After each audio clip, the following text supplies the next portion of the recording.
Hello, lovely people, and welcome to this week's Friday Fix. Today, it's all about motivation. I really want to emphasize the importance of keeping your motivation levels topped up high.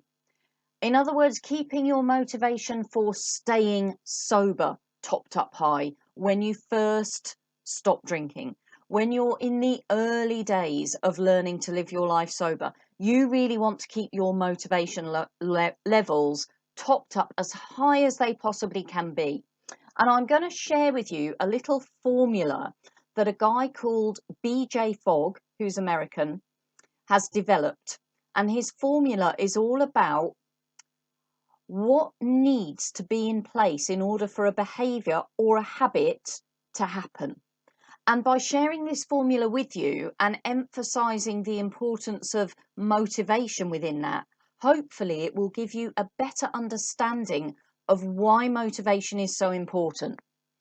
So let me share the formula with you. So BJ Fogg has written a book called Tiny Habits. Tiny Habits is an excellent book. It's all about how to build healthy behaviors and habits into your life, how to create a healthy, happy lifestyle by installing and implementing the kind of healthy habits that you might have been struggling to do up until now. So it's not so much about dealing with an addictive behavior like drinking alcohol. It's more about setting yourself up to create the healthy lifestyle you want. And it's how to introduce these habits in an easy way. And he shares some techniques, some strategies, and some practical suggestions as to what you can do to do that. So if you haven't already got Tiny Habits, I recommend that you get it because it's super good. For instance, if you want to get fitter, if you want to eat less sugar and eat healthier foods instead, it would be a great book for you to get to help yourself do that more easily. In the book, he shares this formula, and this is what he calls his behavior model. And I'm going to break this down for you so that you understand it and so that you understand the importance of motivation with any kind of habit, with any kind of behavior, no matter if it's a good behavior, a healthy habit, whether it's a bad behavior or an unhealthy habit, the same things, the same elements need to be in place for that behavior or that habit to happen. So let's just take a look at this. B stands for behavior. You could replace the word behavior with habit because a habit is a behavior that's being repeated. So the behavior or the habit will happen if there is M plus A plus P in place. So what does that mean? That basically means M, motivation. So the motivation for the behavior needs to be in place in order for the behavior to happen. But the motivation needs to be coupled with ability, or at least perceived ability. We need to have the ability to be able to carry out the behavior plus the motivation to be able to carry out the behavior in order for the behavior to happen. And the P stands for prompt. So when we have the ability to carry out the behavior, we have the motivation levels that are high enough to carry out the behavior, and something prompts us or triggers us into carrying out the behavior will happen easily. Now, I'm going to give you an example of this. So let's take an unhealthy behavior that's turned into a habit.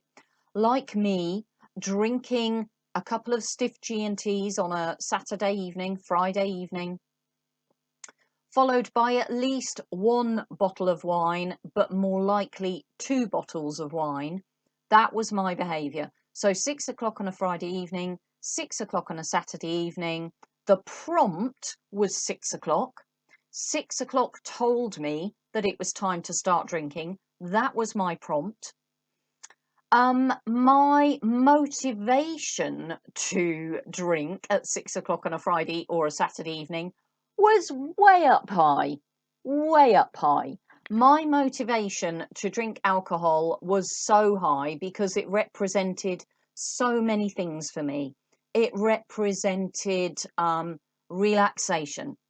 It represented an escape from the stress and tension of the day. It represented a reward for dealing with a difficult day, getting through the day, getting through the week. It gave me instant gratification, an instant dopamine hit. It was so I thought at the time, it was the doorway through which I could access lack of inhibition, higher levels of confidence. So my motivation to drink alcohol when I was prompted by the P, which was 6 o'clock in the evening, the P would happen, my motivation levels would be super high because it would be instant gratification and it would give me all of those things immediately. And the A, my ability to do that was always really high. It was easy. I had the ability to do it because I had the money. I would have already bought the booze. The bottle of expensive gin would be within easy reach on a shelf. I would have the tonic already in the fridge. I would have the lemon or the lime or the cucumber or whatever it was I was putting into my drink. That would be all at the ready. I would have made sure during the week that I had absolutely everything I needed to make this behavior or this habit super easy for me to achieve. So if we take this formula, B, the behavior, will happen when there's a prompt, when the ability is easy, when the ability is there to do it, and the motivation is high enough.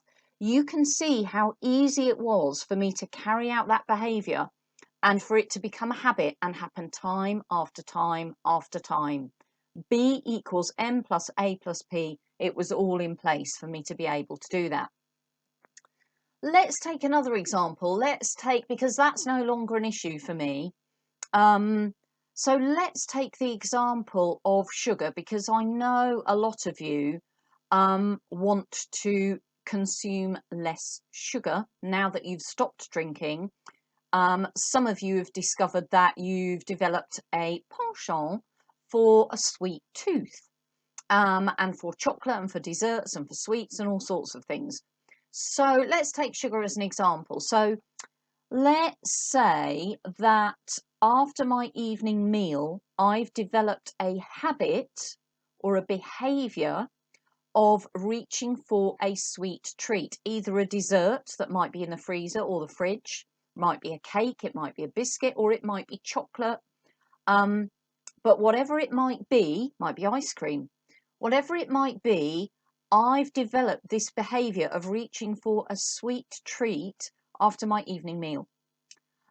So let's look at the formula for that and see how it happens. So the actual behavior is me reaching for the sweet treat, opening it, eating it, serving it to myself, whatever.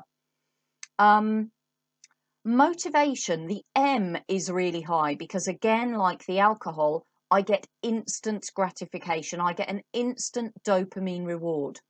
My motivation is also high because, again, much like the alcohol, I'm using it to reward myself, to comfort myself. I'm using it to fill a bit of a hole. I'm using it to somehow fill something up in myself that's empty. So my motivation to reach for the chocolate or the sugar is really high. Ability to do it. The ability to do it is easy. It's easy for me to do it because I've got the chocolate in the cupboard, I've got the ice cream in the freezer, or I might have already bought some desserts, I might have some sweet stuff lying around. So it's actually really easy for me to go into the cupboard or the fridge and get myself something. So motivation is high and the ability is there. The prompt is for me, and this will be different for everybody. The prompt for me is finishing my evening meal and telling myself that I'm now able, that's my kind of permission, that's my green light, is finishing my meal. And I think what I also do is picture. I kind of visualize myself on the sofa with the sweet treat. So the prompt is finishing my evening meal and then picturing myself enjoying the sweet treat. So the prompt is in place, the ability is there, and the motivation is super high. So those are a couple of examples of unhealthy behaviors or unhealthy habits where that formula is in place. But that formula holds true for any behavior, whether it's good or bad. So let's take a good, healthy behavior like, oh gosh, let me think of one off the top of my head. Should have prepared for this, really. Let's take a healthy behavior, which is me doing a workout or going for a run in the day, whether it's first thing in the morning, whether it's middle of the day, or whether it's the evening. Let's look at, so the behavior itself or the habit is going for the run or doing the workout. My motivation to do that, I would say, is slightly less high. In fact, it's definitely less high than the motivation to eat the chocolate. So I have to work at the motivation, and the motivation is high enough to do it. Let's just say the motivation is there, it's high enough to do it. And the motivation comes from two different directions. It comes, first of all, from not wanting to be unhealthy. I want to avoid having too much fat, body fat. I want to avoid too much body fat. I want to avoid feeling unhappy about fitting into my clothes. Is there anything else I want to avoid? I want to avoid feeling bad about myself. So motivation is coming from that direction in terms of all the things I want to avoid, the things that I'm running away from. But motivation is also coming from this direction, and it's coming towards all of the things that I do want to have happen. So I do want to feel good about myself. I do want the endorphin, the positive chemicals coursing through my body and making me feel good. I want to feel good.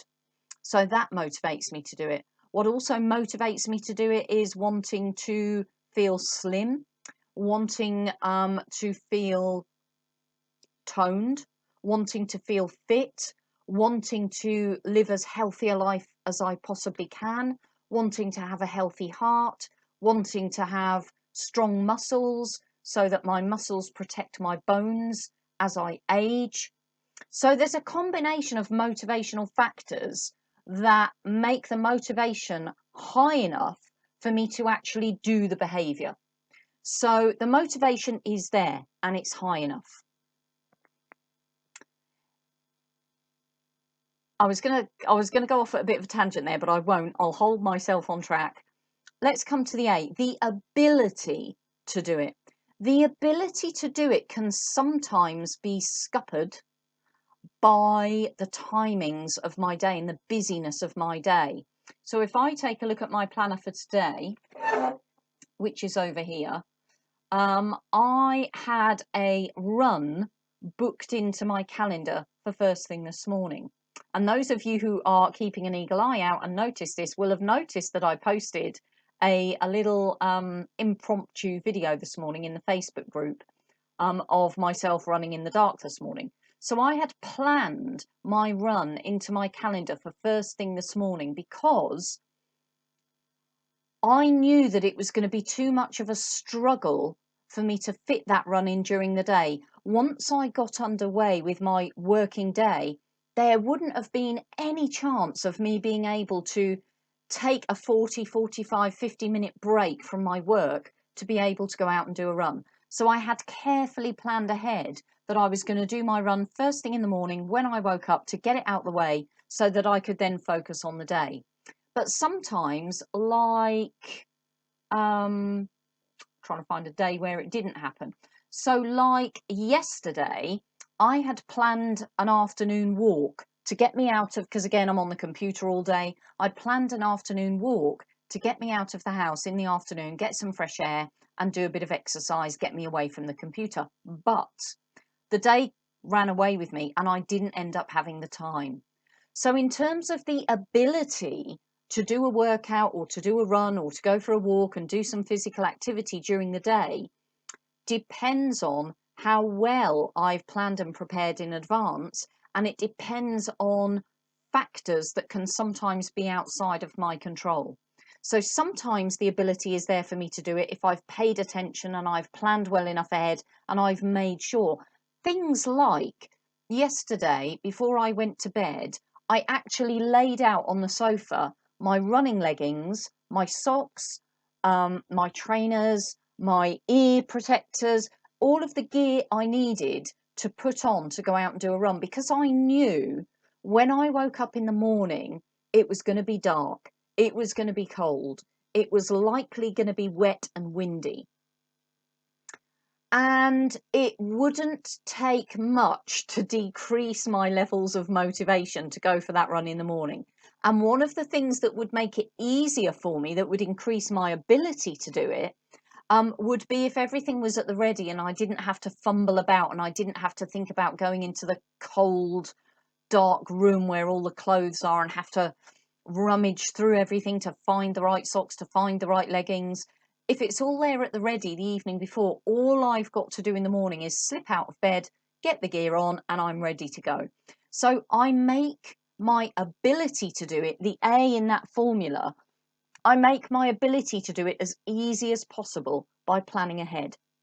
So doing some physical activity each day becomes easier if I plan ahead and think about all of the potential barriers that could get in the way and lessen my ability. You want the highest levels of motivation you can get, and you want the highest level of ability you can get. You want to make it as easy on yourself as possible. And for some people, when it comes to physical activity, or anything else for that matter, it might be a case of doing it in tiny bursts. So for some people who are just starting out on creating a healthy activity for themselves, it might be doing it for 5 minutes. It might be going to the end of the road and back. It might not be anything like a 6-kilometre run.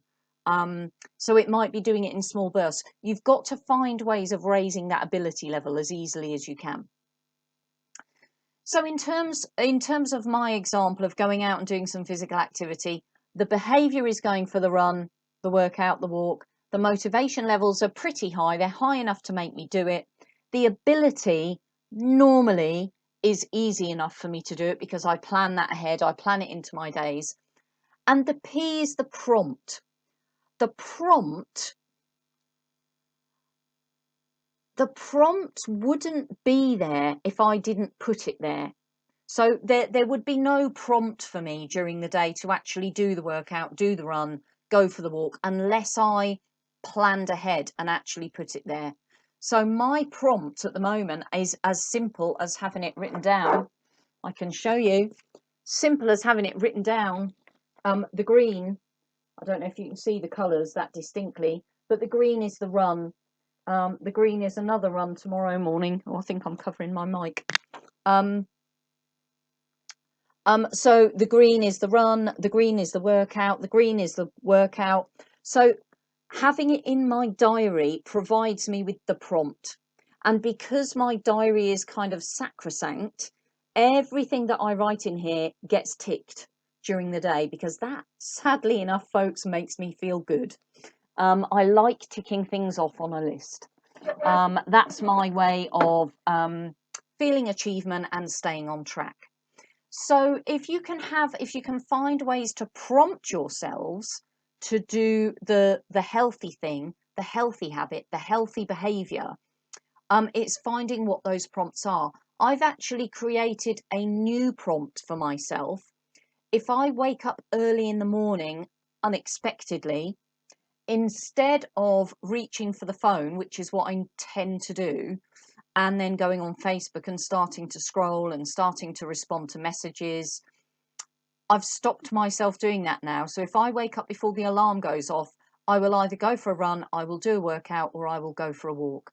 So the prompt is waking up before my alarm. The prompt is seeing it written in my diary. So you've got to find ways of giving yourself a prompt.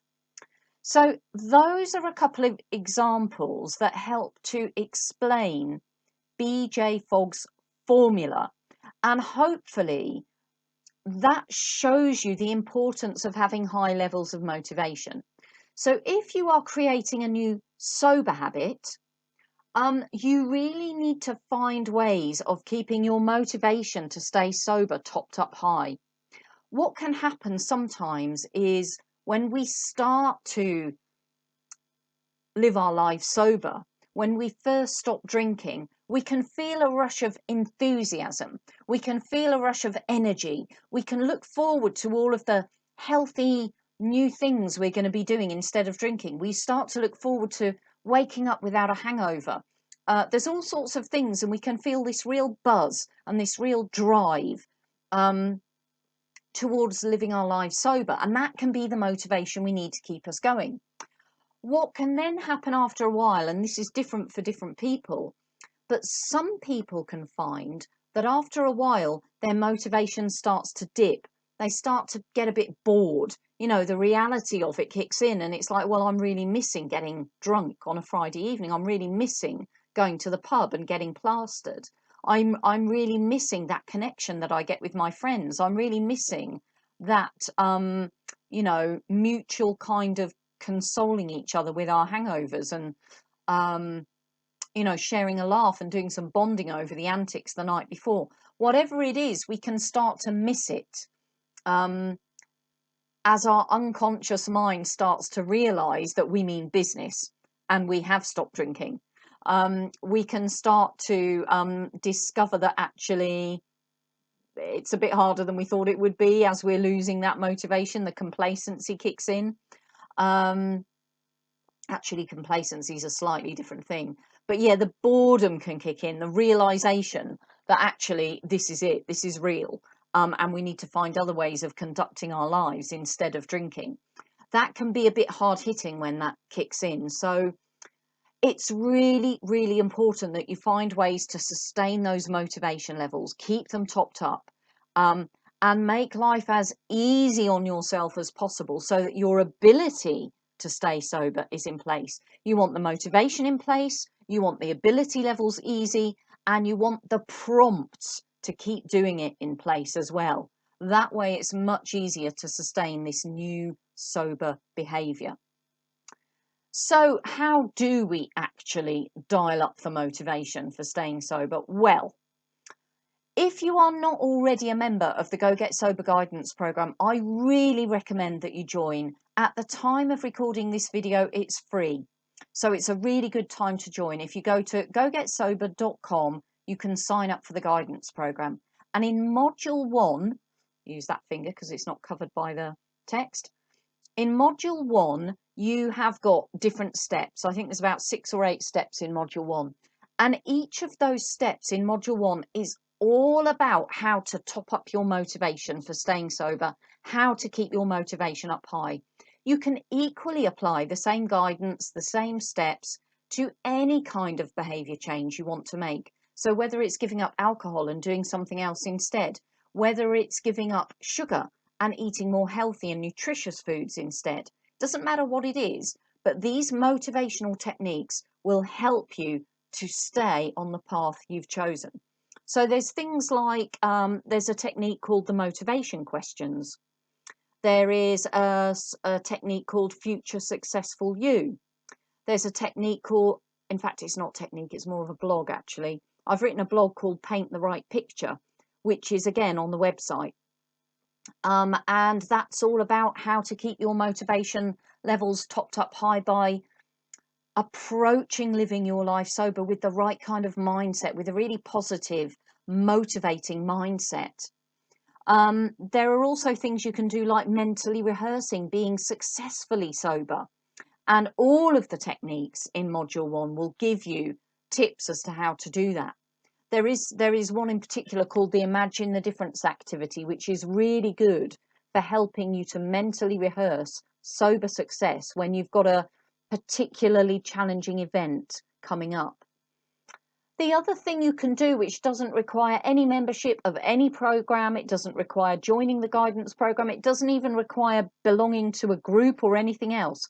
All it requires is that you notice, you observe, you celebrate, and you record every little win, every little achievement, every little success, and every big win, achievement, and success. Is that you find a way of noticing, remembering to notice, whether it's coming back from the supermarket with alcohol-free shopping, whether it's that you have navigated a Friday evening at home alone, and you've had hot chocolate instead of wine, whether it's that you've gone to bed early to avoid the temptation of reaching for a drink, or whether it's something big like your first party sober, like a Christmas do sober, like a wedding sober, like a barbecue sober. It doesn't matter how big, how tiny the win or the success, but what helps to keep you motivated is recognizing that success and celebrating it and recording it. Because the more you pay attention to the success and to all of the wins, the more positive you feel and the more motivated you feel. So I am going to end by inviting you to do one thing today, one thing that is going to help you to boost your motivation levels for staying sober or for staying off the sugar, whatever it is you want to focus on today.